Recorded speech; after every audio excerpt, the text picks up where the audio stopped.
Everyone. इस video में हम करेंगे पाइथागोरस थ्योरम एंड उसी का कन्वर्स। तो आपकी बुक में जो थ्योरम 6.8 है यही पाइथागोरस थ्योरम है। इसकी स्टेटमेंट है in a right triangle the square of the hypotenuse is equal to the sum of the squares of the other two sides. तो इसमें कहा गया है कि किसी भी एक राइट ट्राइंगल में, यानी कि एक ऐसा ट्राइंगल जिसमें एक एंगल 90 डिग्री का होता है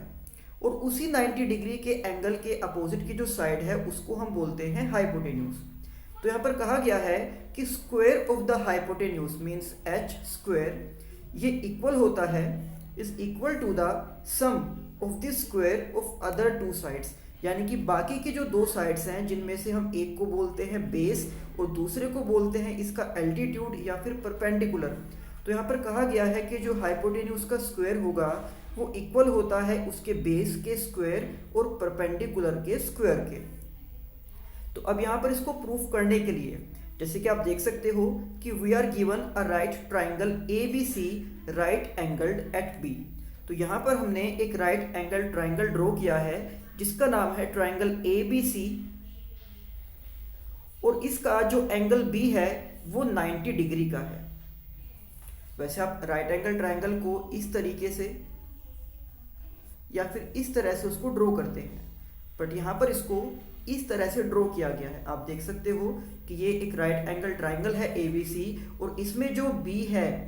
वो है 90 डिग्री का। दैट मीन्स कि इस एंगल बी के सामने की जो साइड है यानी कि जो ए सी है वो इसका हाइपोटेन्यूज है, और हमें यहाँ पर यही प्रूव करना होगा कि इस हाइपोटेन्यूज का यानी कि इस AC का जो स्क्वायर है वो इक्वल होगा इस ट्राइंगल की बाकी दो साइड्स यानी कि AB स्क्वायर और BC स्क्वायर के सम के equal. AC square is equal to AB square plus BC square, ये हमें यहाँ पर इस थ्योरम के अंदर प्रूव करना है। तो हमने लिखा है कि we need to prove that AC square is equal to AB square plus BC square. अब यहाँ पर इसको प्रूव करने के लिए हमें एक छोटी सी कंस्ट्रक्शन इसमें करनी होगी, और वो कंस्ट्रक्शन ये है कि जो राइट एंगल ट्राइंगल है ABC जिसमें एंगल B 90 डिग्री का है, तो हम यहाँ पर पॉइंट B से इसके सामने वाली साइड पर यानी कि इसके हाइपोटेन्यूज पर एक परपेंडिकुलर ड्रॉ करेंगे जिसको नाम दिया गया है BD। तो हमने लिखा है कि let us draw BD is perpendicular on AC। तो इस तरह से अब यहाँ पर ट्राइंगल ABC के दो पार्ट्स हो गए हैं, एक है ट्राइंगल ABD और दूसरा बन गया है ट्राइंगल BCD, और ये दोनों ट्राइंगल भी राइट एंगल ट्राइंगल्स ही हैं क्योंकि इनमें भी जो एंगल D है वो 90 डिग्री का है। तो इस तरह से अब आप देख सकते हो कि इस डायग्राम में टोटल 3 राइट एंगल ट्राइंगल्स हैं। एक है ट्राइंगल ABC जिसमें एंगल B 90 डिग्री का है, एक है एंगल ABD इसमें एंगल D 90 डिग्री का है, और एक है ट्राइंगल BCD इसमें भी एंगल D 90 डिग्री का है। तो अब यहाँ पर सबसे पहले यूज किया गया है ट्राइंगल ADB यानी कि ये वाला ट्राइंगल, और इसी के साथ लिया गया है ट्राइंगल ABC, यानी कि जब ट्राइंगल ABC के बीच में एक एल्टीट्यूड को एक परपेंडिकुलर को ड्रॉ किया गया था BD, तो जो दो ट्राइंगल्स वहां पर बने थे एक ABD एक BCD, तो उन्हीं में से अब यहाँ पर ट्राइंगल ABD को इस पूरे ट्राइंगल ABC के सिमिलर दिखाया गया है, और यहाँ पर यूज किया गया है एंगल सिमिलैरिटी क्राइटेरिया को। आप यहाँ पर देख सकते हो कि ट्राइंगल ABD में एंगल D 90 डिग्री का है, इसी तरह से ट्राइंगल ABC में एंगल B 90 डिग्री का है, यानी कि इन दोनों ही ट्राइंगल्स में एक एक एंगल 90 डिग्री का है। तो आप यहाँ पर लिख सकते हो कि जो एंगल D है वो इक्वल है एंगल B के, और इसका रीजन हो जाएगा each 90 degree. In triangle ADB and triangle ABC angle D is equal to angle B, और इसका रीजन ये है क्योंकि ये दोनों ही एंगल 90 डिग्री के हैं। इससे अलग आप देख सकते हो कि जो ट्राइंगल ABD है उसमें ये एंगल A आया है, और इसी तरह से जो ट्राइंगल ABC है उसमें भी ये angle A as it is आ रहा है। तो यानी कि हम ये भी यहाँ पर लिखेंगे कि angle A is equal to angle A, और इसका जो रीजन है ये हो जाएगा कि ये दोनों ही ट्राइंगल्स में कॉमन एंगल है इसलिए ये इक्वल है। तो यानी कि हमने यहाँ पर इन दोनों ट्राइंगल्स में दो एंगल्स को इक्वल दिखाया है। एक एंगल इन दोनों में ही 90 डिग्री के हैं और दूसरा जो एंगल है यानी कि एंगल ए वो दोनों ही ट्राइंगल्स में कॉमन है। तो इसलिए किसी भी दो ट्राइंगल्स में उनके दो कोरस्पोंडिंग एंगल्स को इक्वल दिखाकर हम उन ट्राइंगल्स को सिमिलर कह सकते हैं और इसको हम कहते हैं एंगल एंगल सिमिलरिटी क्राइटेरिया। इसके बाद जब दो ट्राइंगल सिमिलर हो जाते हैं तो आप उनकी किसी भी कोरस्पोंडिंग साइड्स को प्रोपोर्शनल कह सकते हो। तो यहाँ पर लिखा गया है कि AD divide by AB is equal to AB divide by AC। वैसे आप चाहो तो यहाँ पर इनकी जो थर्ड साइड है उसको भी इनके इक्वल में लिख सकते हो, यानी कि DB divide by BC, but उसका हमें यहाँ पर कोई यूज नहीं करना है तो इसलिए उसको यहाँ पर नहीं लिखा है। तो इसका रीजन है कि साइड्स आर प्रोपोर्शनल, क्योंकि ट्राइंगल को हमने सिमिलर दिखा दिया था और सिमिलर ट्राइंगल्स की ही साइड्स प्रोपोर्शनल होती हैं, तो वहाँ से हमने उनकी दो कोरस्पोंडिंग साइड्स को इस तरह से प्रोपोर्शनल दिखा दिया है। अब यहाँ पर अगर हम इनको क्रॉस मल्टीप्लाई करते हैं तो यहाँ पर देखिए AB को AB से मल्टीप्लाई करके आ जाएगा AB स्क्वायर और AC को AD से मल्टीप्लाई करके आ जाएगा AD इंटू AC, और इस स्टेप को हमने नाम दिया है इक्वेशन नंबर 1। तो जिस तरह से हमने ट्राइंगल ABD को इस ट्राइंगल ABC के सिमिलर दिखाया था, सेम इसी तरह से अब हम ट्राइंगल BDC को इस ट्राइंगल ABC के सिमिलर कह सकते हैं। यानी कि पहले हमने इस लेफ्ट वाले ट्राइंगल को इस ट्राइंगल के सिमिलर लिखा था और अब हम यहाँ पर इस राइट वाले ट्राइंगल को इस पूरे ट्राइंगल के सिमिलर लिख रहे हैं, और इसका भी रीजन यही है एंगल एंगल सिमिलरिटी क्राइटेरिया। आप देख ही सकते हो कि जो ट्राइंगल BDC है उसमें ये एंगल D 90 डिग्री का है और इसी तरह से ट्राइंगल ABC में भी जो एंगल B है वो 90 डिग्री का है, यानी कि दोनों ट्राइंगल्स के अंदर एक एक एंगल 90 डिग्री का है। इससे अलग जो एंगल C है वो इन दोनों ही ट्राइंगल्स में कॉमन है, यानी कि वो ट्राइंगल BDC में भी है एंड सेम वही एंगल ट्राइंगल ABC में भी है। तो इस तरह से C इन दोनों का कॉमन एंगल हो जाएगा और इन दो कोरस्पोंडिंग एंगल्स को दिखाकर ही हमने यहाँ पर इन ट्राइंगल्स को सिमिलर कहा है by using angle angle similarity criteria. और अब अगर ये दोनों ट्राइंगल सिमिलर हैं तो इनकी भी कोरस्पोंडिंग साइड्स को हम प्रोपोर्शनल कह सकते हैं। तो यहाँ पर लिखा गया है CD divide by BC is equal to BC divide by AC, और जब हम यहाँ पर इनको क्रॉस मल्टीप्लाई करेंगे तो BC into BC is BC square and AC into CD, तो यहाँ पर उसको लिख दिया गया है CD इंटू AC, और इस स्टेप को नाम दिया गया है इक्वेशन नंबर 2।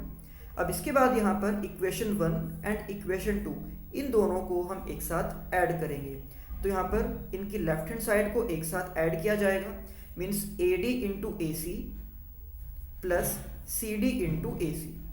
और इनकी राइट हैंड साइड को यानी कि AB square plus BC square इनको भी ऐड करके इस तरह से लिख दिया जाएगा। तो अब यहाँ से आप देख सकते हो कि लेफ्ट हैंड साइड में इन दोनों ही टर्म्स में AC कॉमन है, तो यहाँ पर जब हम इन दोनों में से AC को कॉमन लेंगे तो यहाँ पर रह जाएगा AD plus CD and right hand side में AB square plus BC square उसको एज इट इज हमने लिखा हुआ है। अब इसके बाद जब आप AD एंड CD को एक साथ ऐड करोगे तो आप यहाँ पर डायग्राम में देख सकते हो AD प्लस CD, तो इन दोनों को ऐड करने से जो इसकी ट्राइंगल की साइड है यानी कि AC ये आ जाएगी। तो मीन्स हम वहाँ पर AD प्लस CD की जगह पर लिख सकते हैं AC, और एक AC पहले से ही वहाँ पर लिखा हुआ था, that means AC into AC is AC का स्क्वायर, और यही हमें यहाँ पर प्रूव करना था कि जो AC का स्क्वायर है वो इक्वल है AB square plus BC square के, यानी कि एक राइट एंगल ट्राइंगल में उसके हाइपोटेन्यूज का जो स्क्वायर है वो उसकी ट्राइंगल की बाकी दो साइड्स के स्क्वायर के सम के इक्वल होता है, और यही यहाँ पर हमें इस पाइथागोरस थ्योरम के अंदर प्रूव करना था। इसके बाद हम करेंगे पाइथागोरस थ्योरम का कन्वर्स, यानी कि इसी का बिल्कुल अपोजिट, जिसको यहाँ पर दिखाया गया है थ्योरम 6.9 में। तो इसकी स्टेटमेंट है in a triangle if square of one side is equal to the sum of the squares of the other two sides, यानी कि जो स्टेटमेंट, जो पार्ट हमने पाइथागोरस थ्योरम में प्रूव किया था वो यहाँ पर हमें गिवन है। आप देख सकते हो कि यहाँ पर कहा गया है कि स्क्वायर ऑफ वन साइड, कि किसी ट्रायंगल की एक साइड का जो स्क्वायर है वो इक्वल है उस ट्रायंगल की बाकी दो साइड्स के स्क्वायर के सम के। तो हमें यहाँ पर अब ये प्रूव करना होगा कि then the angle opposite to the first side, यानी कि जो पहले वाली साइड है उस साइड के अपोजिट का जो एंगल है वो एक राइट एंगल होगा, यानी कि वो 90 डिग्री का एंगल होगा। तो देखिए पाइथागोरस थ्योरम में हमें ये गिवन था कि एक राइट एंगल ट्रायंगल है, यानी कि उसके अंदर एक एंगल 90 डिग्री का है, और ये हमने वहाँ पर प्रूव किया था कि जो हाइपोटेन्यूज का स्क्वायर है वो बाकी दो साइड्स के स्क्वायर के सम के इक्वल होता है। बट इस बार यहाँ पर हमें ये गिवन है कि किसी एक ट्रायंगल में, अब ट्रायंगल किस टाइप का है ये यहाँ पर नहीं बताया गया, बस यहाँ पर ये कहा गया है कि किसी एक ट्रायंगल में उसकी एक साइड का जो स्क्वायर है वो बाकी दो साइड्स के स्क्वायर के सम के इक्वल है, और ये हमें प्रूव करना है कि उस ट्रायंगल का एक एंगल राइट एंगल होगा, यानी कि 90 डिग्री का होगा। मीन्स हमें ये प्रूव करना है कि वो ट्रायंगल एक राइट एंगल ट्रायंगल होगा। तो गिवन में हम यहाँ पर लिखेंगे कि here we are given a triangle ABC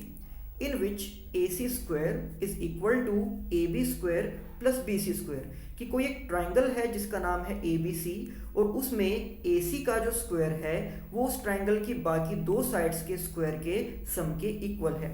और हमें यहाँ पर ये प्रूव करना है, we need to prove that angle B is equal to 90 degree, यानी कि उस AC के अपोजिट में जो एंगल होगा, अगर आप ट्रायंगल को इस तरह से ड्रॉ कर रहे हो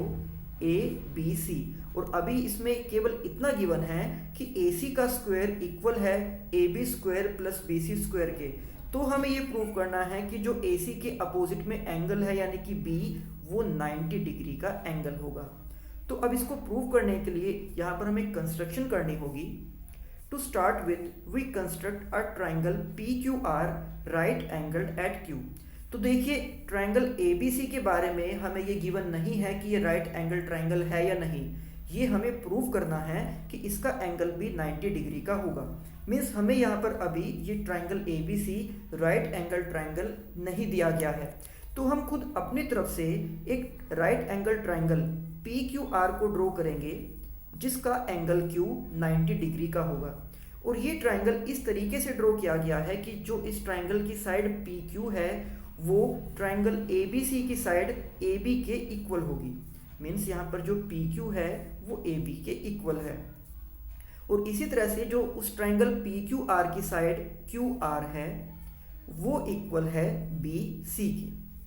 तो अब यहाँ पर इस ट्रायंगल का यूज करके, जैसे कि आप देख सकते हो कि यहाँ पर हमने खुद ये कंस्ट्रक्ट किया है, खुद ये ड्रॉ किया है कि ट्रायंगल PQR एक राइट एंगल ट्रायंगल है, यानी कि इसमें एंगल Q 90 डिग्री का है। तो अब इसी का यूज करके हम एंगल B को भी 90 डिग्री का प्रूव कर सकते हैं। तो देखिए now from triangle PQR we है,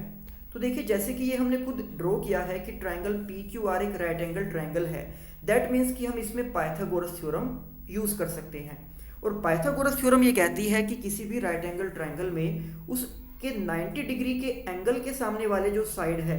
यानी कि उसका जो हाइपोटेन्यूज है PR, उसका स्क्वायर इक्वल होगा उसी ट्रायंगल की बाकी दो साइड्स के स्क्वायर के सम के इक्वल। तो यहाँ पर हमने ट्रायंगल PQR में पाइथागोरस थ्योरम का यूज किया है, और हमने ये स्टेटमेंट यहाँ पर बना दी है कि जो PR का स्क्वायर है वो इक्वल है PQ square plus QR square के। अब इसके बाद जैसे कि हमने खुद कंस्ट्रक्शन में कहा था कि AB की लेंथ PQ के इक्वल है एंड BC की लेंथ QR के इक्वल है, तो अब यहाँ पर इस स्टेप में हम PQ को रिप्लेस कर सकते हैं AB से, और इसी तरह से QR को रिप्लेस कर सकते हैं BC से, क्योंकि हमने खुद कंस्ट्रक्शन में कहा है कि जो PQ है उसकी लेंथ है AB के इक्वल, तो दैट मीन्स यहाँ PQ स्क्वायर की जगह पर हमने लिख दिया है AB स्क्वायर। इसी तरह से जो QR है उसकी लेंथ है BC के इक्वल, मीन्स QR स्क्वायर की जगह पर हमने लिख दिया है BC स्क्वायर। और इसका रीज़न हमने लिखा है कि बाय कंस्ट्रक्शन, क्योंकि हमने कंस्ट्रक्शन में कहा था कि PQ AB के इक्वल है एंड QR BC के इक्वल है। और जैसे कि ये हमें खुद गिवन है यहाँ पर कि ट्रायंगल ABC जो है उसमें उसकी एक साइड का स्क्वायर यानी कि AC का स्क्वायर इक्वल है AB square plus BC square के। तो अब इस स्टेप को एज इट इज़ हम यहाँ पर लिख देंगे कि ये हमें स्टेटमेंट में ही गिवन था कि ट्राइंगल ABC में AC का square AB square plus BC square के सम के इक्वल है। तो यहाँ पर इस स्टेप को हमने नाम दिया है इक्वेशन 1 एंड इस स्टेप को हमने नाम दिया है इक्वेशन 2। और अब आप ये देख सकते हो कि इक्वेशन 1 एंड 2 दोनों की ही जो राइट हैंड साइड है वो सेम है यानी कि इक्वल है। दैट मीन्स कि फ्रॉम इक्वेशन 1 एंड 2 हम इनकी लेफ्ट हैंड साइड को कंपेयर कर सकते हैं। मीन्स हम लिख सकते हैं कि PR का स्क्वायर इक्वल होगा AC के स्क्वायर के। अब यहाँ पर दोनों साइड स्क्वायर है तो स्क्वायर से स्क्वायर कैंसिल आउट हो जाएगा और ये आ जाएगा कि PR इक्वल्स टू AC। तो हमने लिख दिया है कि AC इक्वल्स टू PR। अब देखिए जैसे कि कंस्ट्रक्शन में कहा था हमने कि PQ AB के इक्वल है, QR BC के इक्वल है, और ये अभी अभी हमने प्रूव किया है कि जो AC है वो PR के इक्वल है। जो AC है वो PR के इक्वल है, यानी कि इन दोनों ट्रायंगल्स की दो कोरस्पॉन्डिंग साइड्स हमने खुद कंस्ट्रक्शन में कहा था कि वो एक दूसरे के इक्वल हैं, और इन्हीं की जो थर्ड साइड है उसको अब हमने खुद इक्वल प्रूव कर दिया है। तो दैट मीन्स कि इन दोनों ट्रायंगल्स की तीनों कोरस्पॉन्डिंग साइड्स अब एक दूसरे के इक्वल हम कह सकते हैं। तो in triangle ABC and PQR, AB equals to PQ ये हमने कंस्ट्रक्शन में कहा था, BC इक्वल्स टू QR ये भी हमने खुद कंस्ट्रक्शन में ही कहा था, and AC equals to PR ये यहाँ पर ऊपर प्रूव किया जा चुका है। तो इस तरह से अब अगर इन दोनों ट्रायंगल्स की तीनों कोरस्पॉन्डिंग साइड्स एक दूसरे के इक्वल है, दैट मीन्स हम इन दोनों ट्रायंगल्स को कॉन्ग्रुएंट ट्रायंगल्स कह सकते हैं, और यहाँ पर SSS कॉन्ग्रुएंस रूल का यूज हुआ है। तो अब अगर ये दोनों ही ट्रायंगल्स एक दूसरे के कॉन्ग्रुएंट हैं, दैट मीन्स हम इनके किसी भी कॉरस्पॉन्डिंग एंगल्स को एक दूसरे के इक्वल कह सकते हैं CPCT का यूज करके। तो अब हम यहाँ पर कह रहे हैं कि जो एंगल B है वो इक्वल होगा एंगल Q के बाय CPCT, और ये कंस्ट्रक्शन में खुद हमने कहा है कि जो एंगल Q है वो 90 डिग्री का है। तो अगर एंगल B Q के इक्वल है, दैट मीन्स कि जो एंगल B है वो भी 90 डिग्री का ही हो जाएगा, और यही इस सम के अंदर हमें इस थ्योरम के अंदर हमें प्रूव करना था। तो अगर एंगल B 90 डिग्री का आ गया है, दैट मीन्स कि अब हम ये कह सकते हैं कि hence triangle ABC is a right angle triangle. तो ये थी Pythagoras theorem, theorem 6.8 and Pythagoras theorem का कन्वर्स थ्योरम 6.9। अब इसके बाद नेक्स्ट वीडियो में हम स्टार्ट करेंगे एक्सरसाइज 6.5 को। तब तक आप इन दोनों थ्योरम्स की अच्छे से प्रैक्टिस करना। तो मिलते हैं आपसे नेक्स्ट वीडियो में। Thank you.